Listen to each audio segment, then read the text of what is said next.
Hello दोस्तों, कैसे हैं। तो चलिए शुरू करते हैं। आज का आपका पाचन तंत्र का ये आपका दूसरा क्लास होगा। ठीक है, तो चलिए देखते हैं। मुख गुहा, जिसको बोलते हैं माउथ कैविटी थी। ठीक है, तो भोजन का पाचन मुख से ही प्रारंभ हो जाता है। भोजन का पाचन मुख से ही प्रारंभ हो जाता है। भोजन को मुख के अंदर लेना अंतर्ग्रहण कहलाता है। अंतर्ग्रहण मतलब होता है कि भोजन को अंदर लेना। तो भोजन को अंदर कहाँ से लेते हैं, तो मुख से ही लेते हैं। ठीक है, तो देखिए जैसा जैसा कि हम बताए थे आपको डायग्राम के जरिए, ये होता हमारा मुख गुहा, जिसको बोलते हैं माउथ कैविटी। ठीक है, तो यहाँ पर जो है आपका तीन जोड़ा जो है वो लार ग्रंथि पाई जाती है यहाँ पर। और लार ग्रंथि जो भी ग्रंथि होगा उनसे क्या स्रावित होगा, तो रस स्रावित होगा। और उस रस में जो होता है वो पाचक एंजाइम होता है, जो भोजन के पाचन में सहायक होता है भोजन के पाचन में। ठीक है, तो देखिए मुख गुहा में लार ग्रंथि पाई जाती है। लार ग्रंथि से लाला रस स्रावित होता है। ग्रंथि पाई जाएगी तो रस स्रावित होगा, और उस रस में क्या होगा, एंजाइम होगा। तो मुख गुहा में लार ग्रंथि पाई जाती है। लार ग्रंथि से लाला रस स्रावित होता है। लाला रस में एक एंजाइम होता है जिसका नाम है टाइलिन एमाइलेज एंजाइम। ठीक है, तो यह क्या कार्य करता है, तो देखिए जो मुख में जो होता है लार ग्रंथि, उससे जो लाला रस स्रावित होता है उसमें एक एंजाइम पाया जाता है जिसको बोलते हैं टाइलिन एमाइलेज। तो यह क्या कार्य करता है, तो जो हम कार्बोहाइड्रेट खाते हैं, जैसे कि चावल हो गया, आलू हो गया, गन्ना हो गया वगैरह जितना भी है ना, तो कार्बोहाइड्रेट को क्या करता है, ये एमाइलेज क्या करता है, तो सरल शर्करा में इसको तोड़ देता है।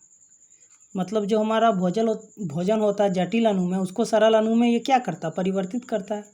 तो कार्बोहाइड्रेट, जिसको हम लोग मंड भी बोलते हैं या इंग्लिश में इसको स्टार्च भी बोलते हैं, जब हम लोग मुख के अंदर लेते हैं तो जो एमाइलेज होता है एंजाइम, ठीक है, लार ग्रंथि से जो लाला रस स्रावित होता है उसमें एक एंजाइम होता है जिसको बोलते हैं एमाइलेज, टाइलिन एमाइलेज एंजाइम।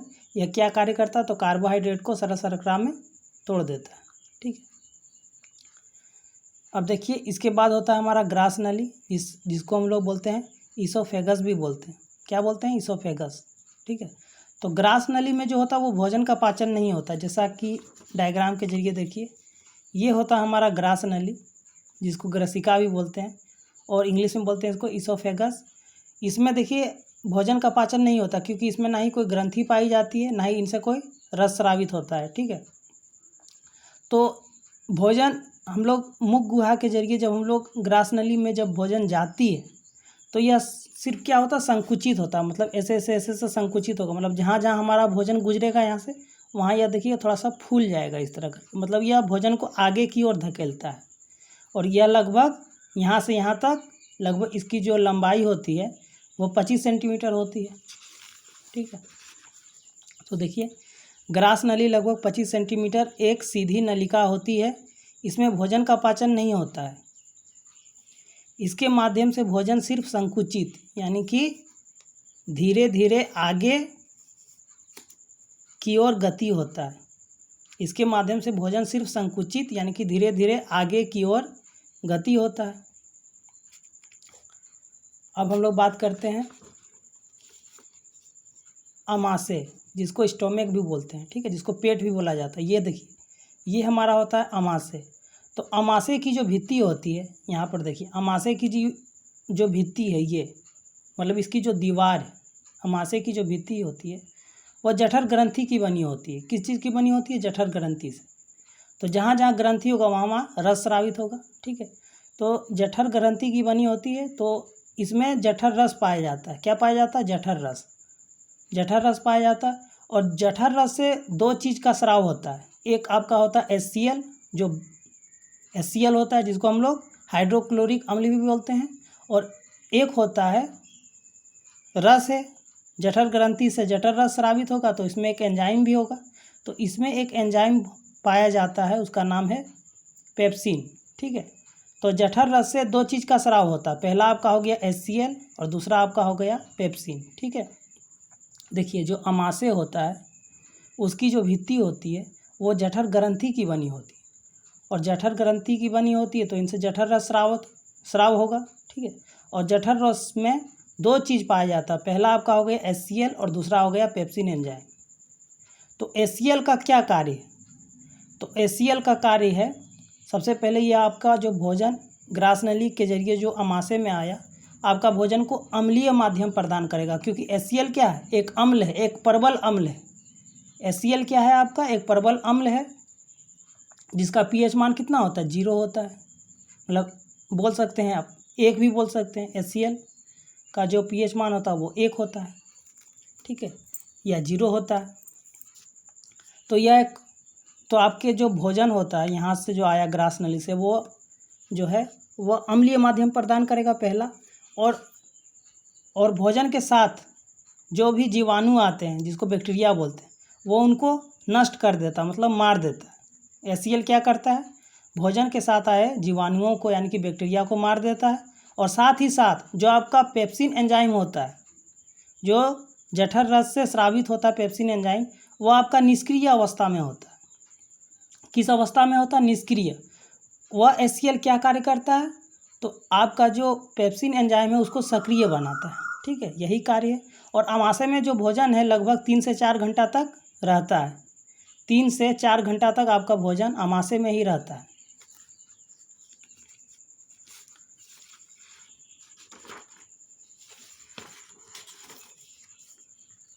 देखिए, अमाशय जिसको स्टोमक भी बोलते हैं, अमाशय की भित्ति जठर ग्रंथि की बनी होती है, मतलब उसकी जो दीवार है, अमाशय की भित्ति यानी कि उसकी दीवार जठर ग्रंथि की बनी होती है, और जिसमें जठर रस पाया जाता है, ठीक है। ग्रंथि है तो रस पाया जाएगा, जठर रस पाया जाता है। और जठर रस में दो चीज़ होता है, पहला आपका होता है HCl हाइड्रोक्लोरिक अम्ल, और एक होता है पेप्सिन एंजाइम। तो HCl का कार्य क्या है? तो भोजन के साथ आए जीवाणुओं को नष्ट करता है, भोजन को अम्लीय माध्यम प्रदान करता है, और जो आपका पेप्सिन एंजाइम होता है, जो जठर रस में पाया जाता है, वो आपका निष्क्रिय अवस्था में होता है। तो HCl उसको क्या करता है? सक्रिय करता है, सक्रिय करता है, ठीक है। और पेप्सिन एंजाइम क्या कार्य करता है? तो पेप्सिन एंजाइम जो होता है वह प्रोटीन के पाचन में सहायक होता है, मतलब प्रोटीन का अपूर्ण पाचन करता है। क्या कार्य करता है पेप्सिन? पेप्सिन जो है आपका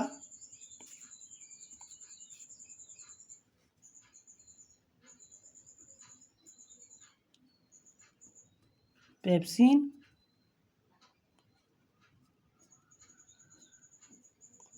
प्रोटीन का अपूर्ण पाचन करता है। अपूर्ण कहने का मतलब है कि यहाँ पर जो अमाशय में जो होगा प्रोटीन का पाचन होगा, लेकिन पूर्ण रूप से नहीं होगा। पूर्ण रूप से आपका प्रोटीन का पाचन कहाँ होता है? छोटी आंत में होता है, ठीक है। यह आने वाले वीडियो में बताएंगे आपको।